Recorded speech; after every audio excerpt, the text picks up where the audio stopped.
সরকারিভাবে তৃতীয় লিঙ্গের স্বীকৃতি মিললেও যতদিন পর্যন্ত হিজড়াদের সামাজিক ও পারিবারিকভাবে গ্রহণ করা না হবে ততদিন তাদের মূলধারায় সংযুক্ত করা যাবে না বলে মনে করেন হিজড়া সম্প্রদায়।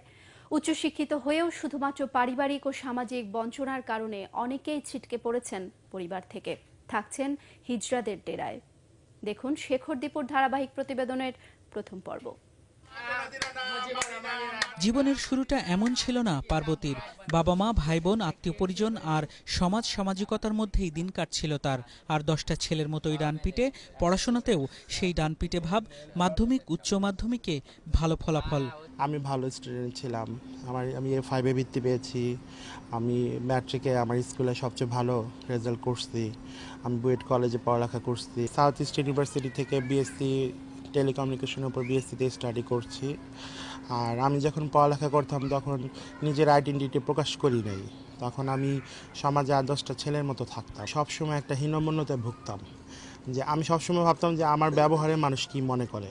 একটা দোটানার মধ্যে ছিলাম তখন আমি, যে কে বুঝে ফেললো আমি হিজড়া, কে বন্ধুবান্ধব বুঝে ফেললে একবার সেটা প্রকাশ হলে আমি কিভাবে ক্লাসে আসবো। এরই মধ্যে তার মানসিক পরিবর্তনগুলো জানান দিতে থাকে শারীরিক অবয়বে ছেলে হলেও মন তার একজন মেয়ের।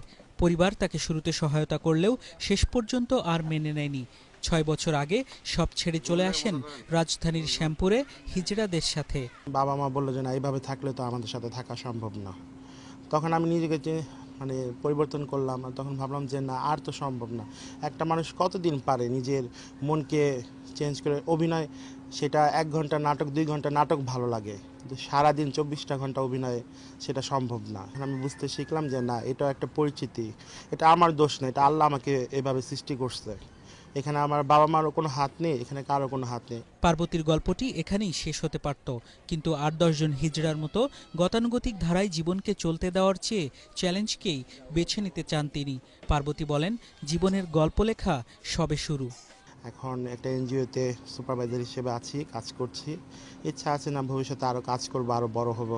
একটা ছেলে যদি ডক্টর হিসেবে নাম করতে পারে, আমি হিজড়া হয়ে ডক্টর হয়ে নাম করব। সমাজে 10 জনের জন্য একটা আইডল হব হিজড়াদের মাঝখানে। শেখর দীপু, ATN বাংলা, ঢাকা।